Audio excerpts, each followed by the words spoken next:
Hello, my name is Emma. As an artist, I get inspired by a million different things, most of which are something I hyperfixate on. I mostly dabble in illustration and character design, so visually I gravitate towards similar things in my artwork. A while ago, I did a video on redesigning the Wish movie, which made me realize I really like to draw in different art styles. Now, my Disney replication wasn't perfect, but I actually learned quite a bit from studying it. So I had the itch to do it again, but this time on a bigger scale. This is a common challenge amongst the YouTube art community. Usually it's done with different art YouTubers or TV shows, but for this video, I'm going to replicate the styles of every artist or niche interest that has had an influence on my artwork in some way, whether it be of recent or in the way past. This will be a random assortment of things, but it will be fun nonetheless. Before we jump in though, I'd like to tell you about today's partner, XP Pen. The lovely people at XP Pen sent me their Artist 13.3 Pro to use and try out. It's a wonderful drawing tablet with tons of features. The display is clear and crisp with a lot of presets that make sure the colors are as accurate as possible. The tablet comes with a lot of buttons, perfect for shortcut keys. I know artists love that and I love that too. These buttons are customizable to cater to your needs and what you'd use the most. My favorite is the scroller, perfect for zooming in and out on an illustration. That is very useful. The pressure sensitivity is great when it comes to drawing. You can get that beautiful varying line weight with ease. There's very little delay as well, so strokes feel natural and smooth. If you're looking for a new tablet, I'd recommend XP Pen. You can use the link in my description to check them out if you want. Thanks so much to XP Pen, and let's get back to the video. Alright, here's the picky. I didn't want to do like a generator. I kind of wanted to do it like pick. It's more fun. So I'm a little nervous because some of them are like really hard and I'm scared. Okay, first person, Sak K. Let's go. For this challenge, I decided to draw Jane because she's my baby right now. She is so fun to draw.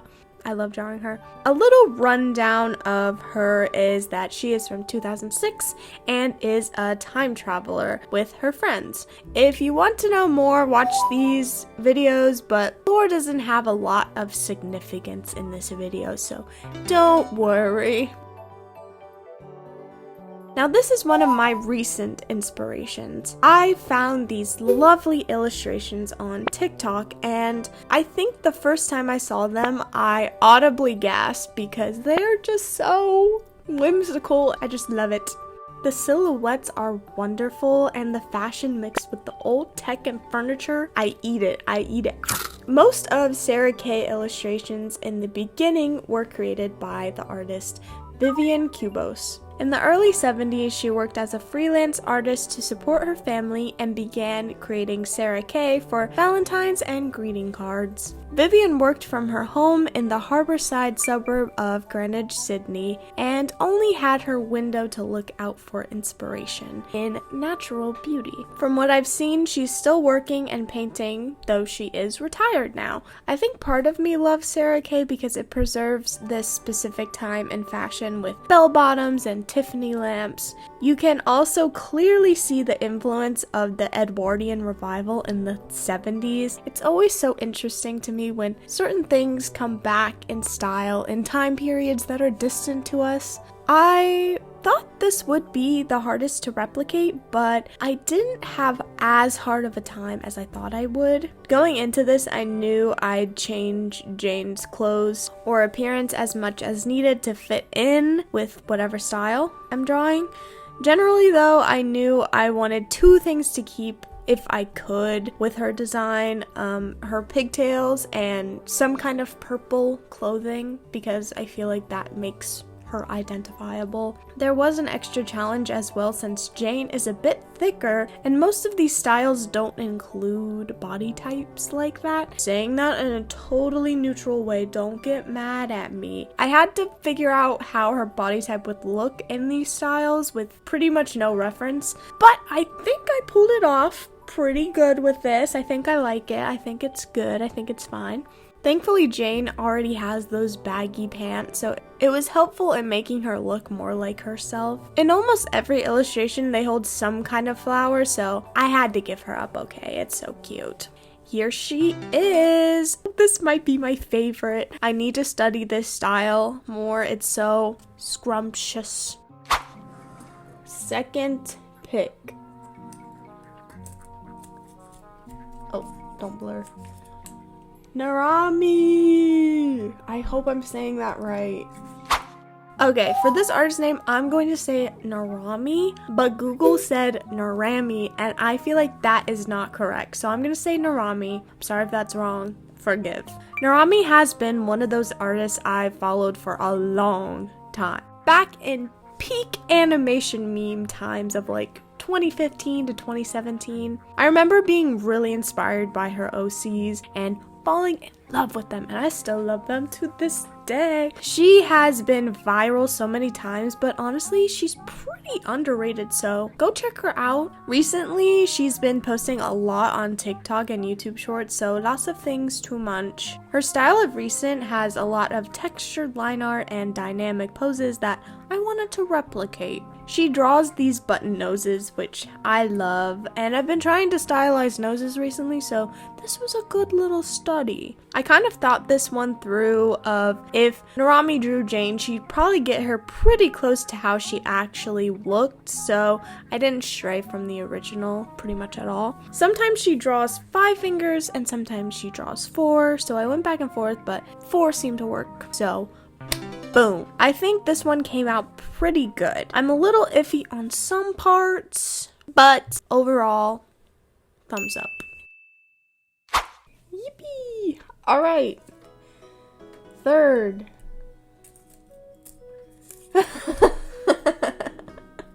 So we're gonna draw in that style.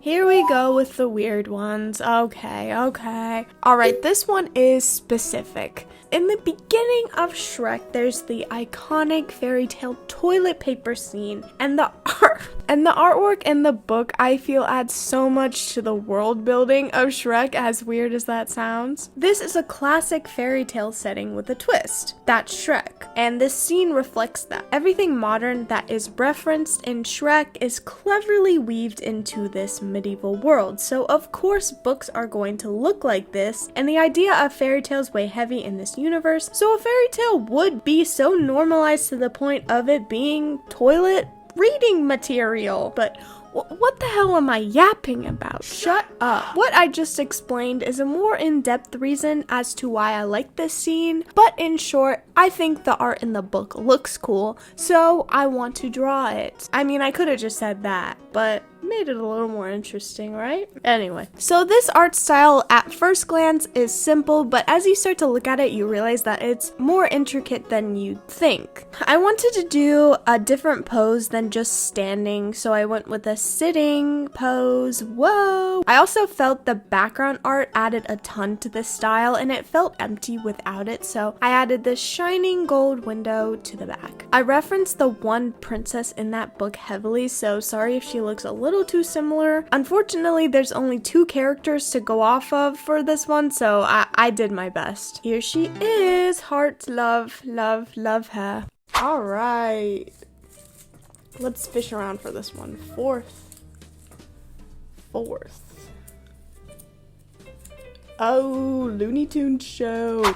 I watched the Looney Tunes show a lot when I was younger, and I liked it a lot. I picked it up again years later, and I think it still holds up really well. This show really elevates the original style of the older cartoons. It's still recognizable, but it's more saturated and bouncy. It's a really solid interpretation of the characters visually, I'd say. The humor is a lot different to the original Looney Tunes, but I really like dry humor, so we gotta make Jane a furry. Even though humans exist in this world, that's no fun. They don't have fun designs. Furry! I already decided the best animal for Jane would be a cat because obviously that suits her best. Come on, she is literally a cat. Meow. There aren't a lot of cats to go off of, but I used the cat Penelope for a lot of reference. I noticed rabbits and cats share a lot of the same features in this style, so she ended up looking a lot like Bugs Bunny. Way more than I wanted, but it happens. I simplified her outfit to match the show more, and now that I'm looking at it, I think she would be a Persian cat. I feel like that fits her really well. Not all the characters have the gloves, but I don't care. I love them. She's gotta have them. She's special. I think I could have been more confident with line work, but overall, not bad, not bad. She looks like she'd be a character everyone hates, though. I'm not sure why I get that vibe. Fifth. Dig around. Jaden Animations. Classic in the drawing YouTubers art style challenge. I discovered Jaden from the iHas Cupcake animation, so I am a Jaden veteran here. I get a discount at IHOP.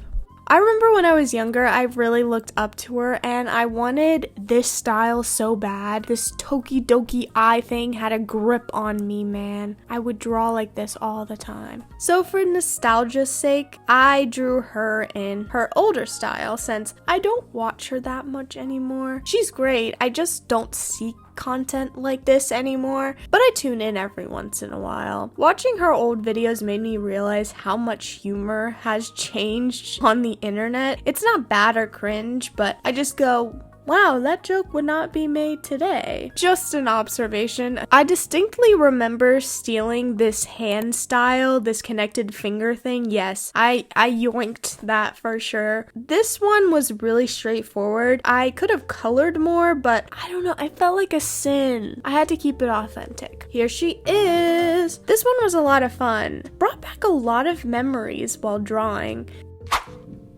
Sixth.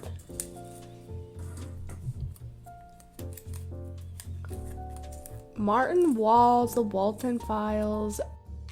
I have not created a lot of horror, but I'm realizing more and more how inspired I am by horror media. I think I've mentioned this before. I used to be deathly afraid, but now I really like it. The Walten Files, if you don't know, is an analog horror series on YouTube inspired by Five Nights at Freddy's. It's been going for a couple years, and as I was making this video, got a major update after about a year of limbo. There's been uploads, but it hasn't really been a continuation of the story. The art style in this series is so wonderfully unsettling.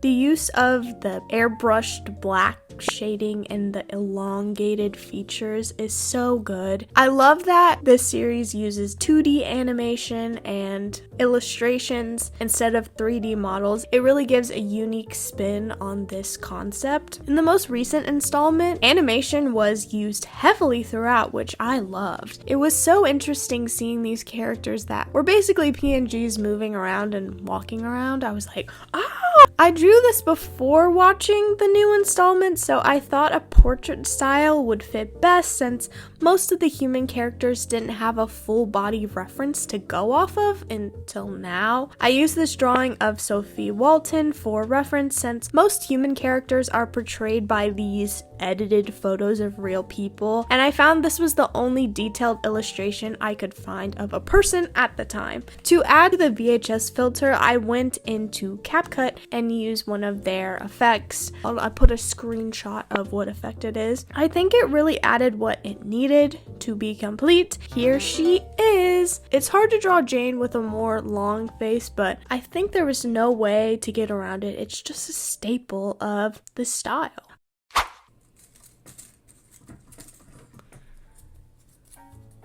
Oh, Jamie Hewlett, Gorillaz. Yes. I had a major Gorillaz phase, but I'm a very new fan when it comes to timelines. I wasn't even alive when they first were created in 1998. Dang. If you don't know, Gorillaz is a cartoon band created by Damon Albarn, singer-songwriter and member of the band Blur, and Jamie Hewlett, the artist and creator of the characters. He also is famed with the creation of Tank Girl. If you are a Gorillaz fan, you probably knew that already, but I'm just telling you. Since Gorillaz has been around for a long time, they go through what people have called phases. Phases usually change when there's a big gap between albums or the artwork goes into a different direction. You can see a big change between phase 1 and phase 2. I'm really into the early 2000s right now. I'm sure you can tell. So I wanted to replicate an earlier phase since that time period was my favorite visually. Phase 2 has my favorite music and art style, so no brainer there. I wanted to replicate this style. I will say, as much as I love Gorillaz, I got into them in the pandemic, so whenever I listen to them now, it's all I can think about, that time period, that weird time period. Anyway, I thought I'd keep Jane's outfit pretty similar in this one, but in phase 2, the colors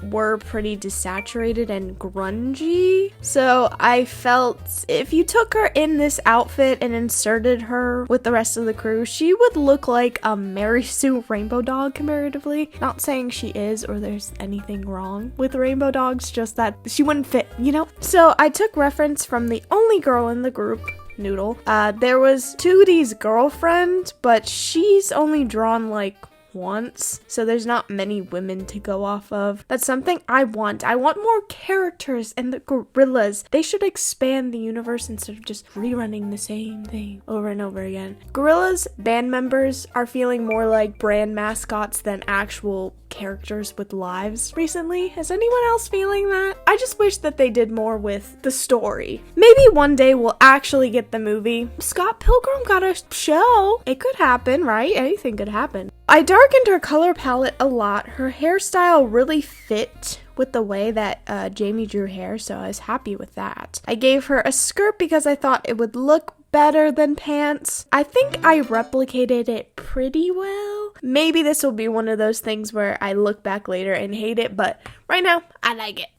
I'm hoping I get one in here. I really want.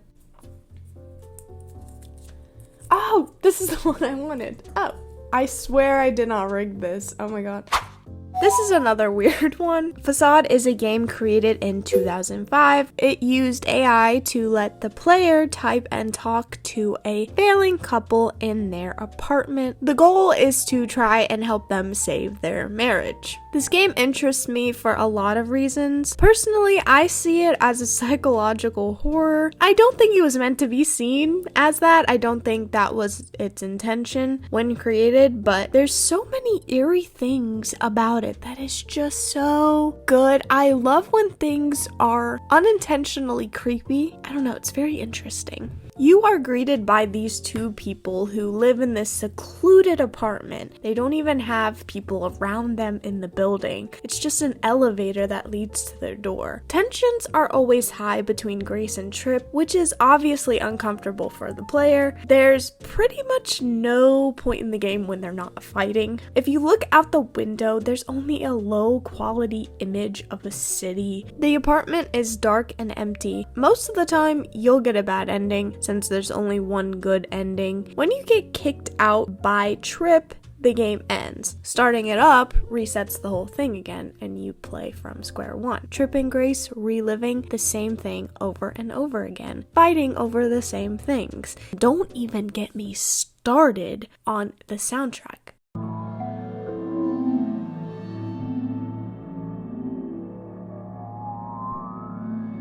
There's no reason for this game's soundtrack to be so eerie. The setting, the characters, the situation, it's all very, very unsettling. I have a hard time explaining the way things make me feel, but comparison helps. So one thing that feels similar to the setting and vibe is the We Plays pool game for some reason. That always gave me a creepy vibe, especially when you're a kid who played the Wii alone a lot, only child vibes. There's certain things in Wii games that feel a little eerie when you're in a dark living room and playing the Wii by yourself. Anyway, I wouldn't say Facade's art style is one I particularly strive for, but it does do a great job, in my opinion, of creating uneasiness. These are realistic figures, but there's something off about them. When they turn their heads, they kind of, warp and they don't look right. I'm getting the itch to make something horror related, like it's pouring out of me lately, but I have no clue what to put it towards. I skipped out on adding Jane's choker to this one. It felt a little too punk Tumblr edit.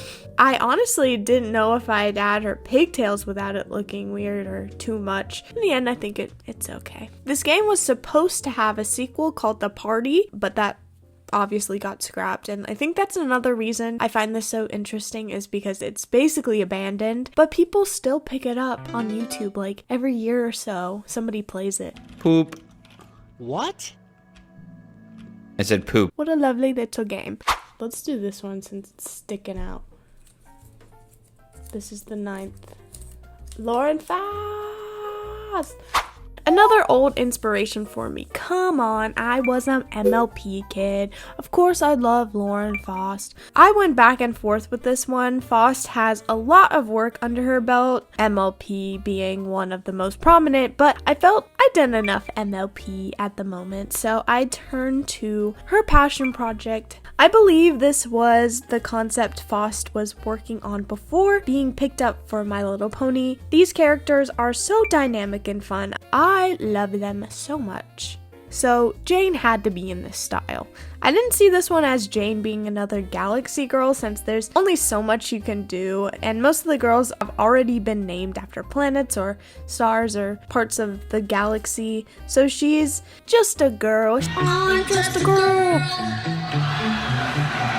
What I did with this one was basically blow up certain parts of her silhouette, like the pigtails and her star clip, since I thought that would fit nicely. One thing I noticed was the clothing designs usually had some sort of intricate pattern on them, so I changed up her clothes once again. I didn't realize how much this style looked like Powerpuff Girls until I drew this, and then I was like, oh yeah, that makes sense, obviously. This is definitely one of my favorites. Again, the body type was a bit hard, but I think I balanced it enough that she still looks like the style, I hope.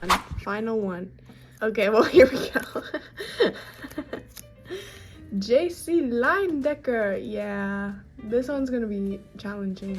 Last style, let's go! We did it! I was not looking forward to this one bit. I was actually really scared. Linedecker has been one of my favorite artists for a long time now. I've tried to replicate his style many times and failed many times.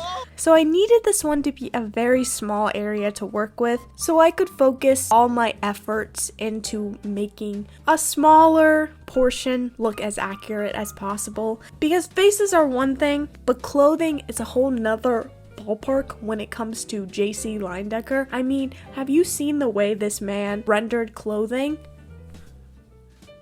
Come on. I did a very close-up portrait, taking heavy reference off of this painting.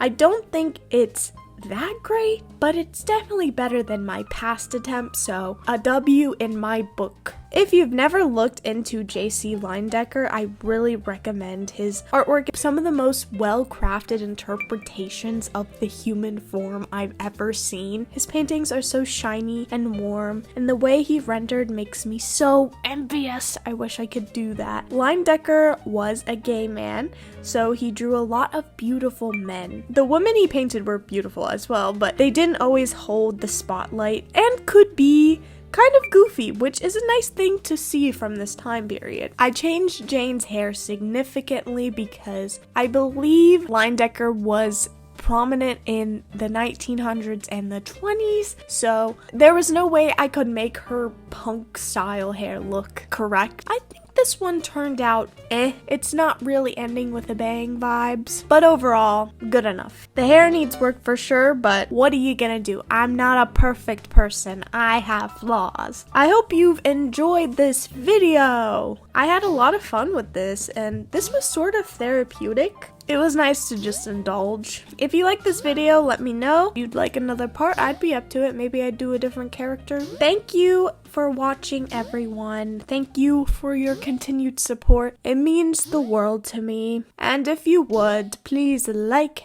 share, subscribe, comment. And as always, peace.